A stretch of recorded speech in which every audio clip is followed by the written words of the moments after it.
오늘 말씀은요, 복음을 통해 눈을 뜨라라는 제목으로 말씀을 나누도록 하겠습니다. 우리는 살아가면서 참 많은 것들을 보게 되죠. 특별히 인터넷이 발달을 하면서 과거 우리가 보지 못하고 알지 못하던 것들까지 상세히 알게 됩니다. 제가 가끔 찾아보는 사이트가 하나가 있습니다. 인터넷 사이트인데요. 무엇이냐면은 이 구글 어스라는 이 프로그램이에요. 뭐냐면은요, 구글이라는 곳에서 전 세계 그 지도를 굉장히 잘 만들어 놨습니다. 그 구글 어스 프로그램을 딱 실행을 시키면 지구본이 동그랗게 있어요.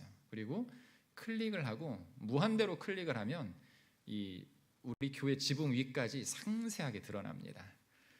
왜 이것을 가끔 볼까요?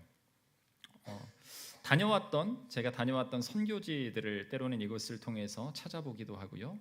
제가 방문했던 곳들, 여러 외국들이나 아니면 우리나라의 여러 지역들, 제가 살았던 곳, 제가 지금까지 이사했던 것들만 한번 리스트를 뽑아 보니까 한 20번 되더라고요. 20지역을 찾는 재미도 생각보다 쏠쏠합니다. 여러 지역들, 이 리스트들을 또 모아놓고 방문했던 곳을 또 그리고 가끔 혼자만의 이 여행지를 인터넷을 통해서 찾아가 보기도 해요. 이곳은 이렇게 생겼구나. 그런데 요즘은 너무 그 실사적으로 이 지도를 잘 실사로 찍어놨기 때문에 현지에 직접 방문을 했을 때 내가 눈으로 보았던 것이 그대로 전개가 된다는 것이죠.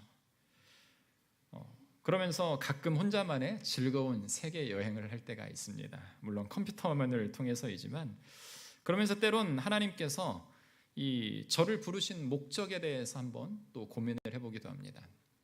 이 여러 세계 지도를 누르면서 혹시 하나님이 나를 또 다른 선교 지역으로 보내시지 않을까라는 그런 생각들도 해보기도 합니다. 지난 주간 어떤 성도님과 말씀을 나누던 중에 이 부르심에 대한 말씀을 나눈 적이 있었습니다. 아직 초신자 분이셨기 때문에 이 하나님의 일을 한다는 것, 그분이 바라볼 때 이런 느낌이었다라고 이야기해요. 큰 결단이 없으면 절대 하지 못하는 것이 하나님의 일이 아닌가라고 생각을 합니다라고 저에게 말씀을 하셨는데요. 그러면서 이 조카 이야기를 하셨습니다. 자신의 조카가 유명한 이 대기업, 좋은 대기업에 다니고 있는데 어느 날 갑자기 선교사로 나간다라고 하면서 직장을 그만두고 신학 공부를 하고 선교사로 나갔다라는 것이에요. 꽃길과 같은 좋은 것들을 어떻게 내려놓을 수 있을까? 분명 어떤 것이 있기 때문에 그렇지 않을까라는 것을 그때 깨닫고 보았다라는 것이죠. 그러면서 그 조카가 이야기를 해준 믿음 생활을 다시 한번 돌아보면서 신앙 생활을 시작하게 되었다라는 것이죠. 그러면서 그런 대화 속에서 저는 이렇게 이야기를 했습니다. 그 부르심에 응답하기 위해서는 내려놓음이라는 게 분명히 있어야 됩니다. 그 내려놓음이 없으면 그 부르심에 절대 응답할 수가 없습니다라는 말씀을 드렸습니다. 왜 이런 대화의 이야기들을 나눌까요? 여러분, 우리는 하나님께서 우리를 제자로 부르셨습니다. 믿으십니까? 그런데 진짜 제자로 부르심에 화답하기 위해서는 바로 이 내려놓음이 우리의 삶 가운데, 믿음 가운데 있어야 된다는 것이죠. 우리는 가끔 이런 생각들을 하죠. 하나님, 이것만 되면 제가 주의 일을 열심히 하겠습니다. 그런데 우리의 삶의 여러 상황들, 정황들을 보면은요, 어떻습니까? 이것이 되면 또 다른 이것이 생기게 마련입니다. 또 다른 것을 해결하고 나면 어느새 우리의 인생이 흘러서 나이가 들어버리고 시간이 흐른다라는 것을 우리는 경험하게 되죠. 그러면서 깨닫는 것이 무엇입니까? 하나님께서 우리에게 말씀하시는 일들은 그때그때 바로 즉시 해야 된다는 것이죠. 사람의 일은 언제든지 할 수 있습니다. 무엇이 고장나면은요, 그것은 불편하지 않은 이상, 크게 불편하지 않은 이상 다음에 해도 문제가 안 됩니다. 그러나 하나님의 일이라는 것은 우리들에게 그때 주어진 일인데 그것을 나중으로 미루고 좀 기회가 되면, 여건이 되면, 내가 좀 물질적으로 채워지면 그때 하겠습니다라는 이 약속은 거의 대부분 지켜지지 못한다라는 것이죠. 때로는 주님께 약속을 하고서도 실행하지 못한 나를 보면서 자책을 하기도 합니다. 하나님의 일은 내 무엇인가가 이루어진 후에 하는 것이 결코 아닙니다. 지금 해야 하는 것이에요. 복음을 전하는 것도 그렇습니다. 내가 원하는 사람에게만 전하는 것이 아닌 언제나 어느 누구에게나 전할 수 있어야 됩니다. 예수님께서 제자들에게 복음의 증인이 되라고 하신 것은 내가 알고 있는 이 복음을 전하라고 하신 것이죠. 하나님의 사랑이 무엇인지 내가 알고 경험한 이 예수님이 누구신지를 전하는 그것이 바로 전도이고 선교입니다. 저는 다음 세대를 세우는데 우리 교회가 감당해야 할 것이 다름 아닌 선교라고 생각을 해요. 아이들, 특별히 사춘기 아이들, 사춘기에 접어든 아이들이 가장 큰 변화를 경험할 수 있는 가장 훌륭한 교육이 무엇인가? 선교입니다. 왜 그런가? 물론 좋은 여러 우리보다 훨씬 더 좋은 나라를 방문하면서 보고 느끼는 것도 또 하나의 좋은 교육일 수 있지만 우리가 얼마나 지금 나의 모습, 나의 삶이 얼마나 참 행복한 삶인가를 더 못 사는 지역에 가서 보고 경험하고 그곳에서 내가 알고 있는 이 복음을 전할 때 이 나타나는 이 하나님의 놀라운 역사들이 우리 자녀들에게 주입되는 순간 우리 자녀들은요 아슬아슬한 외줄타기를 하는 그 사춘기 시절에 절대 발을 헛디디지 않는다라는 것이기 때문에 그렇습니다. 여러분, 그래서 어릴 적부터 복음을 들고 전 세계를 돌아보며 기독교적 세계관을 형성하며 성장하기를 바라는 마음이 있습니다. 왜 그럴까요? 바로 이 복음을 통해서 눈을 뜨기를 바란다라는 것이죠. 아무리 구글 어스를 통해서 세상 많은 곳을 상세히 보더라도 인터넷으로 우리가 경험할 수 있는 것에는 한계가 있습니다. 지금이라는 순간이 얼마나 중요한지, 그리고 내 삶이 얼마나 축복받은 삶인지 우리의 자녀들이 깨달았을 때 더 위대한 삶을 살 수 있기 때문에 그렇습니다. 그런데 믿음의 눈을 뜨지 못하면 여러분 어떨까요? 먼저는 예수 그리스도를 보지 못하고 우리 앞에 주어진 인생을 제대로 살아가지 못한다라는 것이죠. 진짜를 진짜로 보지 못한다라는 것입니다. 오늘 본문을 보면은요, 믿음의 눈을 뜨지 못한 이들이 등장을 하고 있습니다.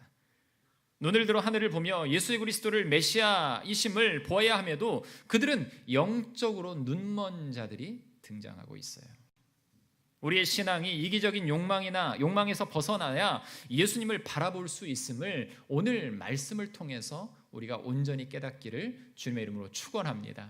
먼저 생각해 볼 것은 무엇인가? 이기적인 욕심에 붙들리지 말라라는 것이에요. 오늘 본문 21절을 보면은요, 예수님의 친족들이 등장을 합니다. 그런데 예수님을 붙들고 나오는데 뭐라고 합니까? 그가 미쳤다라고 이야기를 해요.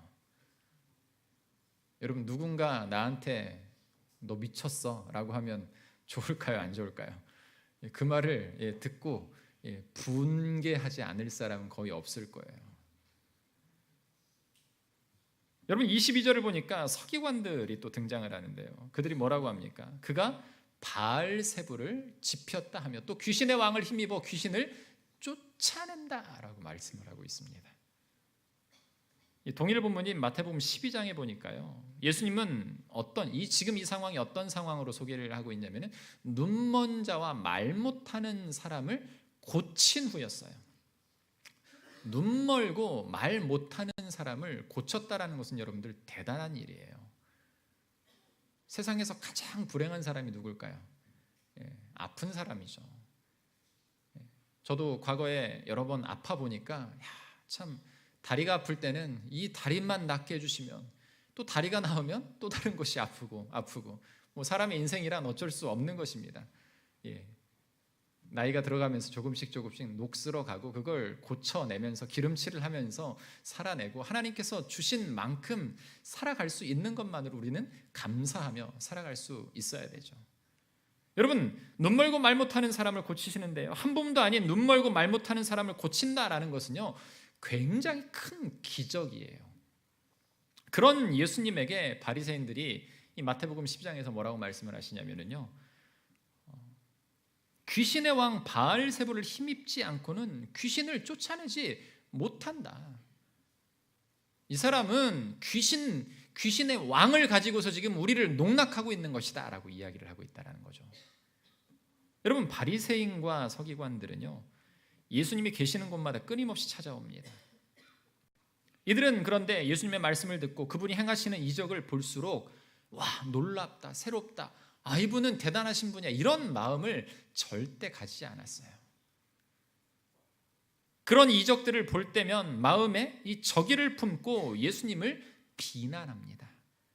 바리새인들의 눈에는 예수님이 행하시는 기적이 마귀의 왕 바알세불의 이 행위로밖에는 보이지 않기 때문에 그렇다는 것이죠. 여러분, 무엇 때문에 이들은 예수님을 비난하고 오해하게 되었을까요? 여러분, 서기관들은요 예수님의 가르침에 권위와 능력이 있다라는 것을 알고 있었습니다. 하지만 그들은 예수님의 권위와 능력이 자신들의 기득권을 침해하고 이 경제적인 손실, 이 손해를 끼칠 것을 두려워하는 존재였습니다. 바리새인 서기관들의 마음을 차지하고 있었던 것이 무엇인가?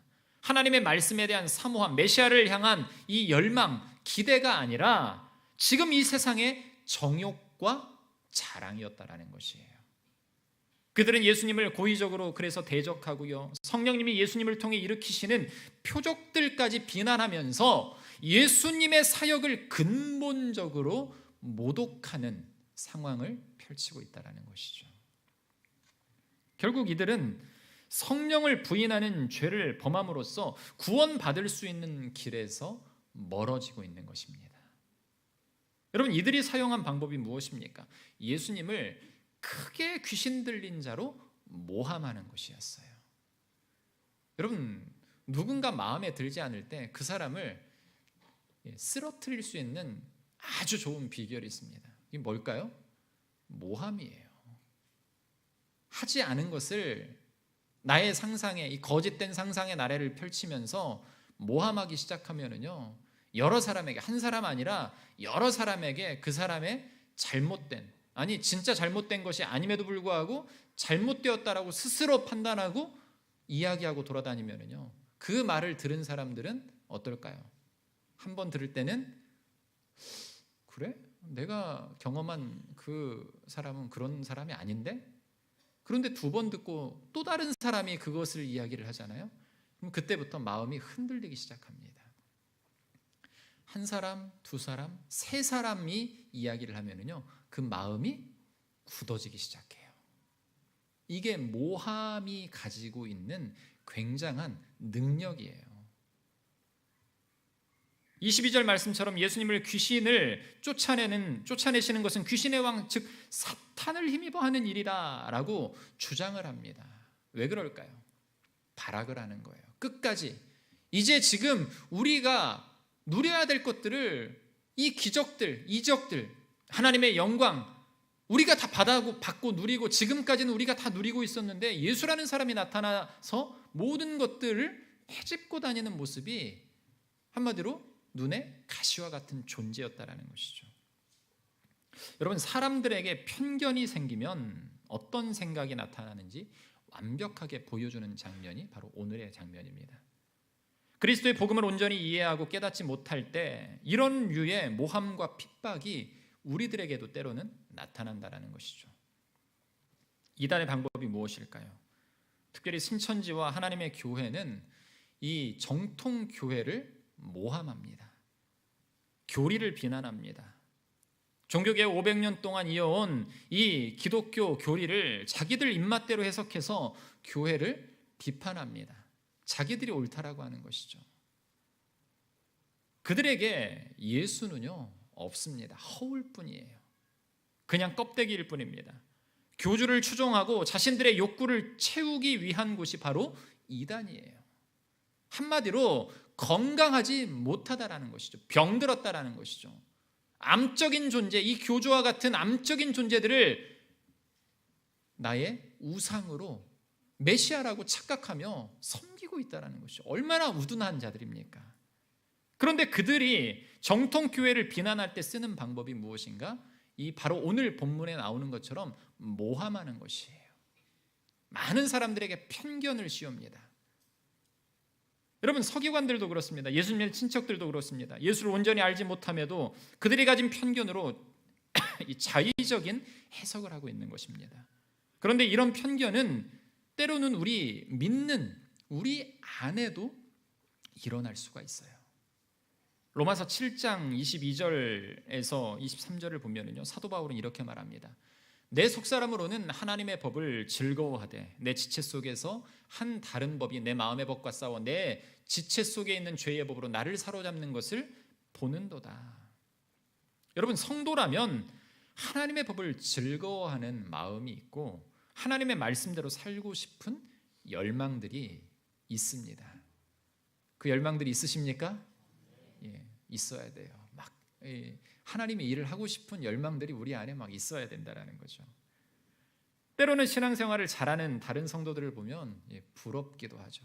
나는 저렇게 못하는데 저 권사님은 참 진짜 믿음도 좋으시고 열심히 교회 일도 하시고 부럽다. 나도 저렇게 해야지. 그러면서 때론 나도 잘 해보려고 발버둥 치기도 합니다. 하지만 그 끝을 따라가지 못하는 그러한 모습 속에서 때로는 우리는 나 자신에게 실망하기도 하죠. 어떤 때는 불신자보다 더 못한 나를 발견하기도 합니다. 여러분, 아직 먼 길에 우리가 있을 때 마귀는 우리에게 무엇으로 유혹을 할까요? 지름길로 유혹을 합니다. 여러분, 그런데 복음의 지름길은 무엇일까요? 예수 그리스도예요.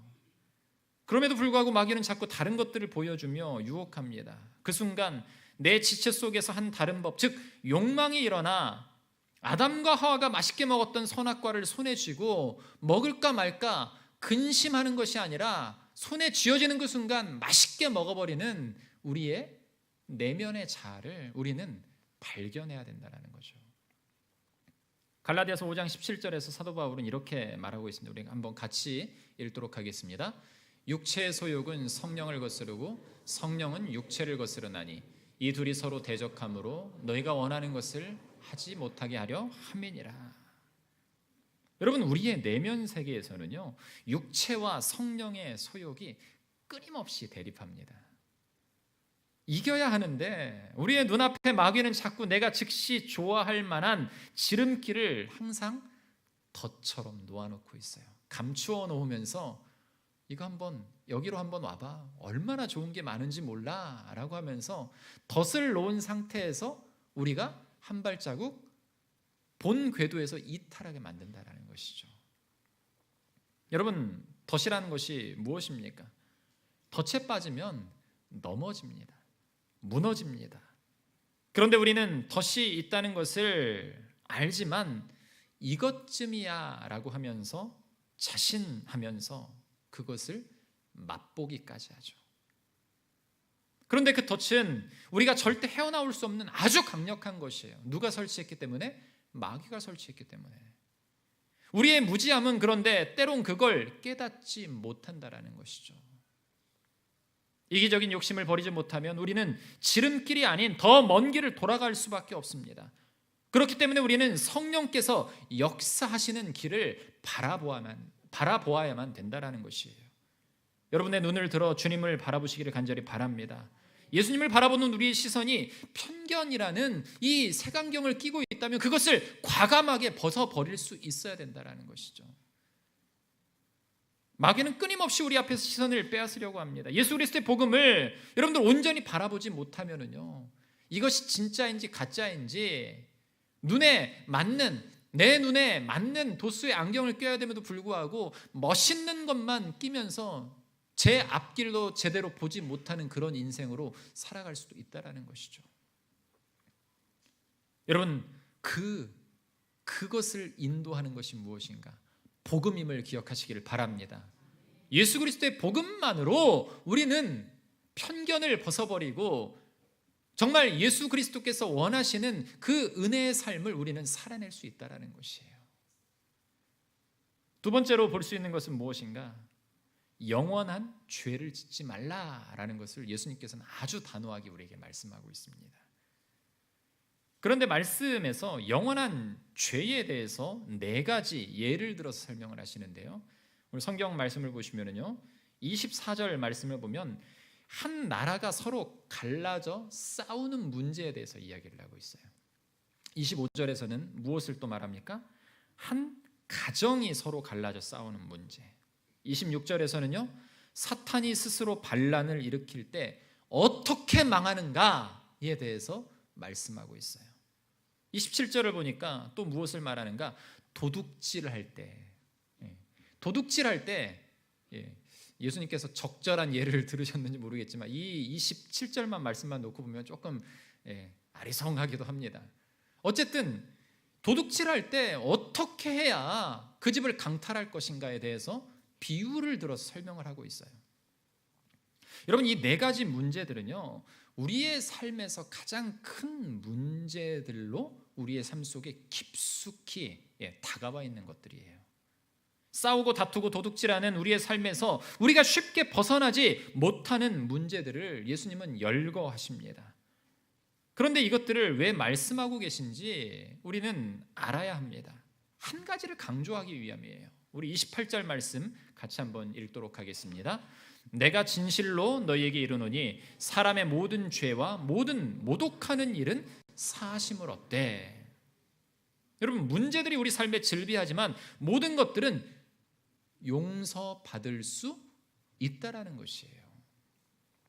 여러분, 우리 기독교가 가지고 있는 이 믿음의 특권이 무엇입니까? 죄를 짓고 주님 앞에 철저하게 회개하면 그 죄를 용서받는다라는 것이죠. 때로는 이것을 악용하는 이들도 있죠. 나중에 죽기 전에 회개하면 되지 뭐.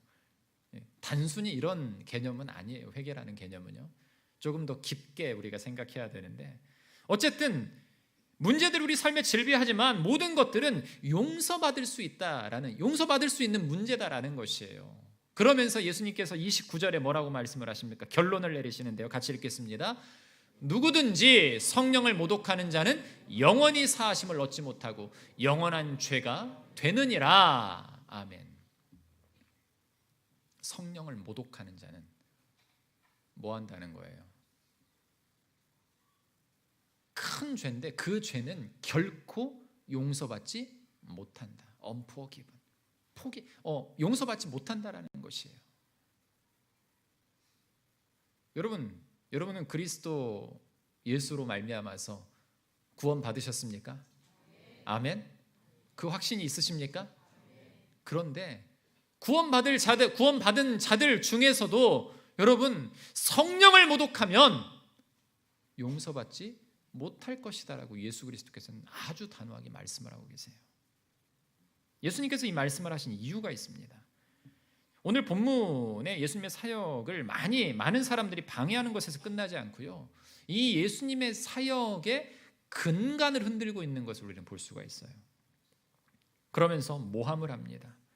우리의 영적 시선이 편견과 욕심이 가리면 우리는 모함이라는 방법을 생각지 않고 때로는 사용한다라는 것이죠. 자신이 직접 본 것이 아님에도 불구하고 우리의 생각이 가짜를 진짜로 만들어버립니다. 예수님을 모함하고자 하는 이들이 생각해낸 것이 바로 귀신을 이용하는 것이었어요. 진짜를 가짜로 모함하는 것이죠. 예수 그리스도의 능력을 믿기 싫어하는 것이에요. 아니, 직접 눈으로 보았음에도 불구하고 인정하고 싶지 않은 것이에요. 왜냐하면 자신들의 종교적인 위치를 이용해서 예수님께 몰려드는 이들을 예수님에게서 분리시키고 싶었기 때문에 예수님 편으로 서는 것을 아예 막아버리고자 하는 것이에요. 여러분, 그렇다면 이 성령을 모독한다라는 것이 무엇인가? 이 누가복음도 오늘과 같은 동일 본문인데요, 누가복음 12장 9절과 10절 말씀을 보면 이렇게 말하고 있습니다. 사람 앞에서 나를 부인하는 자는 하나님의 사자들 앞에서 부인을 당하리라. 10절인데요. 누구든지 말로 인자를 거역하면 사하심을 받으려니와 성령을 모독하는 자는 사하심을 받지 못하리라. 여러분, 이 말씀을 한마디로 정의하면요, 예수님을 믿지 않는 것이 성령을 모독하는 죄다라는 것이에요. 과거에는 이것을 성령 회방죄라고 했는데 개편되면서 성령 모독죄. 가장 큰 죄가 무엇인가? 성령 모독죄. 어떤 일을 특별하게 이 명시하지 않고요, 이 성령 모독죄는요, 다른 것이 아니라 내가 예수 그리스도를 부인하는 것, 그것이 모독이다라는 것이에요. 하나님이 일하시는 것을 인정하지 않는 모든 이들에게 이 죄가 씌워진다라는 것이죠. 여러분, 마가복음 말씀을 드리면서 이 믿음에 관한 말씀을 계속해서 제가 드리고 있죠. 잘 믿어야 하고 진짜 믿어야 한다라고 말씀을 드리고 있습니다. 믿음의 행위는요, 얼마든지 행위로 비슷하게 모방하고 표현해낼 수 있어요. 그런데 진짜 믿지 않으면 여러분, 그것은요, 성령을 모독하는 일이 될 수가 있다는 사실을 분명하게 기억하시길 바랍니다. 구원자 되신 예수님을 진짜 믿지 않으면 그것은 영원히 사함받지 못하는 죄가 된다는 것이죠. 성령께서 일하는 것을 왜 인정하지 않으려고 할까요? 아직도 내 자아 안에, 내 내면 안에 자리 잡고 있는 이 나라는 내가 가지고 있는 욕망과 쓸데없는 이 사사로운 것들로 말미암아서 예수 그리스도의 복음을 그것으로 대신하기 싫다라는 것이죠. 아직도 내가 예수 그리스도를 인정하고 싶지 않은 것이에요. 나라는 자아가 더 예수 그리스도와 우선순위에 세우고 싶다라는 것이 그 마음 때문에 그렇다라는 것이죠. 여러분, 지난주 말씀을 보면은요, 예수님은 제자들을 부르십니다. 그런데 아무나 부르시지 않고 당신이 원하는 이들을 부르십니다. 그리고 그들에게 능력과 무엇을 주셨어요? 권세를 주셨어요. 여러분에게도 이런 권세가 있음을 믿으시길 바랍니다. 전도의 능력, 치유의 권세, 능력. 그런데 그것을 믿지 못하면 주님이 주신 능력이 여러분 우리 삶에서 나타나지 않아요.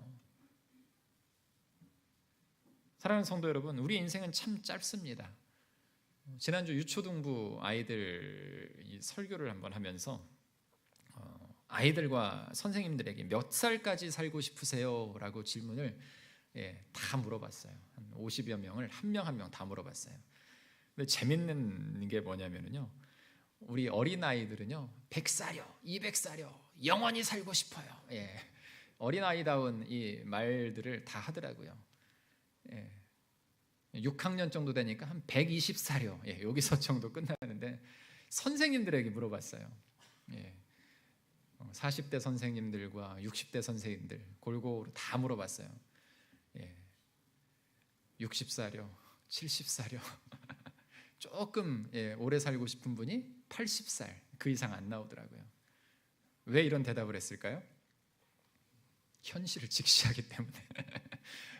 아이고, 나는 무릎도 안 좋고 건강도 요즘 갱년기도 있고 힘들고 어렵고 한데 90살까지 살 수 있을까? 그 질문을 들음과 동시에 벌써 우리의 머릿속에서는 판단을 해버린 거예요. 여러분, 여러 의미가 있겠지만 한 가지 분명한 것은 삶이 힘겹다라는 의미로 대답을 했다라는 것을 저는 또 생각을 할 수가 있었어요. 그런데 여러분, 복음의 눈을 뜨면 우리 삶의 힘겨움이 기쁨으로 변한다는 사실을 믿으시길 바랍니다. 우리의 삶은 때로는 힘겨워요, 어려워요. 성령을 인정하고 그분과 함께 막 기쁨으로 달려가고 싶지만 때로는 나에게 주어진 환경이 우리 앞길을 막을 때도 있죠. 그런데 그런 상황 속에서도 우리는 성령을 의지해야 된다는 것이에요. 주님을 의지하지 않고서는요, 우리의 앞길에 놓인 이 때로는 장애물과 같은 것들을 여러분 절대 내 능력으로 벗어나지 못하고 넘어서지 못합니다. 우리는 유명한 강의를 듣고 베스트셀러를 읽어야만 우리에게 지혜가 생기고 삶이 달라진다라고 때로는 생각하죠. 많은 사람들이 또 그렇게 생각을 하고 있어요. 여러분, 그런데 매일 성경 한 장 읽고 묵상하면은요, 그 안에서 성령의 역사를 보게 됩니다. 그리고 믿음이 굳건해져요. 사랑하는 성도 여러분, 세상 것으로 내 삶의 만족을 채워가려고 하지 마시고요, 오직 그리스도의 복음으로 우리의 삶의 모든 것들을 채워가는 우리 모든 성도들 되시기를 주님의 이름으로 축원합니다. 예수 그리스도로 충만하면 성령이 내 안에서 역사하심을 자유롭게 우리는 풀어놓을 수 있고요, 그 성령이 이끄시는 대로 그분을 기뻐하며 그분을 즐거워하며 우리의 삶이 날마다 기쁨과 즐거움과 행복으로 가득 찰 수 있다는 사실을 여러분 믿어야 돼요. 내 마음에 편견과 의심이 쌓이면은요, 나도 모르게 어느샌가 예수 그리스도를 모함할 수가 있다는 것이에요. 사랑하는 성도 여러분, 예수 그리스도의 복음을 즐거워하시기 바랍니다. 말씀이 영의 양식임을 깨닫고 복음을 통해 우리의 영적 눈을 뜨는 우리 모든 성도들 되시기를 간절히 바랍니다. 우리의 내적 욕망을 버리지 못하면 우리는 한없이 성령을 모독하고 살 수밖에 없어요. 영원한 죄를 피할 수 있는 길은 성령을 의지하는 길이에요. 철저히 주님의 십자가를 바라보며 복음의 눈을 뜰 때 성령이 내 삶에서 역사하심을 보게 될 줄 믿습니다. 말씀을 맺겠습니다. 한 성도님의 자녀의 눈에 조금 이상이 생겼었습니다. 몇 개월 동안 아무리 치료해도 치료가 되지 않고 점점 시력을 잃어가는 상황 속에서 절망하고 있는 가운데에 신방을 하게 되었습니다. 신방을 하면서 교육자가 할 수 있는 것은 무엇일까요? 내가 능력이 있으니까, 고칠 수 있으니까 나를 믿으십시오. 사단 사이비 같이, 이단 사이비 같이 과거에는 그런 사람들 굉장히 많았죠. 나한테 기도받으면 나아요. 복음을 제대로 알지 못하면 자기 능력으로 착각하는 거죠. 진짜 귀신의 힘을 힘입어서, 귀신의 힘을 힘입어서도요, 치유가 되고 역사가 일어나요. 이거는 부정할 수 없는 현실입니다. 그런데 우리가 그것을 똑바로 볼 수 있어야 돼요. 그 성도님을 만나면서 다른 것 말고 제가 드린 말씀은 딱 하나예요. 치료의 하나님, 능력의 주님을 믿으라는 것이에요. 그 회복의 하나님을 의지하면 깨끗이 나을 것이다라는 그 확신이 내 안에 있어야 된다라는 것을 이야기를 했어요. 성령께서 일하고 계시니까 성령의 능력을 의지하고 믿으라는 말, 제 입술 속에서는 성령께서 그 말씀을 선포하라라고 말씀을 하셨기 때문에 그 말씀을 선포할 수밖에 없었습니다. 감사하게도 믿음으로 그 청년은 반응을 했고요, 주님은 그것을 느끼게, 제 눈으로 보아도 그 확신과 믿음에 가득 찬 모습을 볼 수가 있었어요. 사랑하는 성도 여러분, 얼마 지나지 않아서 놀라운 소식이 들려왔습니다. 아무리 치료를 해도 심해지기만 하던, 점점 안 보이기 시작하던 눈이 깨끗이 치유됐다는 사실이에요. 여러분, 성령을 의지하면요, 성령의 능력을, 성령을 바라보고 그 믿음으로 주님을 바라보면요, 때로는 불가능한 상황, 불가능한, 우리가 생각할 때 우리의 생각으로, 우리의 이성으로 아무리 생각해도, 병원에서도 왜 그런지 모르겠어요. 왜 안 낫죠? 왜 안 낫죠? 그런데 믿음으로 하나님을 바라보고 의지하니까 낫는 은혜의 역사. 며칠 전에 보았거든요. 얼굴에 기쁨이 가득 찬 얼굴로 만났어요. 얼마나 저도 감사하고, 그러면서 제가 이런 격려의 말을 한마디 했습니다. 믿음 좋은 청년인데요, 주님만 바라보며 더 큰 믿음으로 서기를 바랍니다. 기쁨의 미소를 짓고 돌아가는 그 모습, 저는 그 모습을 통해서 누구를 생각했을까요? 하나님의 능력과 은혜를 생각할 수밖에 없었어요. 여러분, 이것이 바로 예수 그리스도의 복음을 믿고 나아가는 자들에게 일어나는 실상입니다. 성령이 우리의 삶에서 크고 놀라운 일들로 이끌고 계심을 믿으시기를 바랍니다. 다른 것을 바라보지 마시고 주님만 바라보며 주님의 능력이 성령께서 일하신다라는 것을 여러분들 기억하면서 우리는 주님만을 바라봐야 돼요. 주님의 복음을 바라보고 그분을 의지하기도 짧은 우리의 인생이에요. 자꾸 다른 곳을 보려는 우리의 나쁜 습관을 우리는 벗어버려야 됩니다. 그리고 성령의 임재를 기억하며 그분의 일하심을 믿고 나아가야 돼요. 믿지 못하고 의심하고 폄훼하는 우리의 자아는 없는지, 서기관과 바리새인과 같은 모습은 나에게 없는지 여러분들 점검해야 돼요. 십자가 복음에 눈을 뜨면 우리 삶에 놀라운 일들이 보이기 시작합니다. 아멘. 저는 우리 모든 성도들이 그것을 경험하기를 바랍니다. 우리는 그것을 하나님의 역사라고 말합니다. 우리 모든 성도들이 하나님의 역사를 보고 그 안에서 참 생명을 얻는 성도들이 되기를 간절히 바랍니다. 여러분, 주님만 바라볼 때 하나님 나라가 우리 안에 임함을 경험할 수 있습니다. 주님만 바라볼 때 구원받은 자로 살아갈 수 있습니다. 복음을 통해 눈을 뜨는, 그래서 성령을 모독하는 것이 아니라 성령과 함께 기쁨으로 우리의 가정을 살리며 교회를 살리며 민족을 살리는 거룩한 예수 그리스도의 증인들이 될 수 있기를 주님의 이름으로 축원합니다.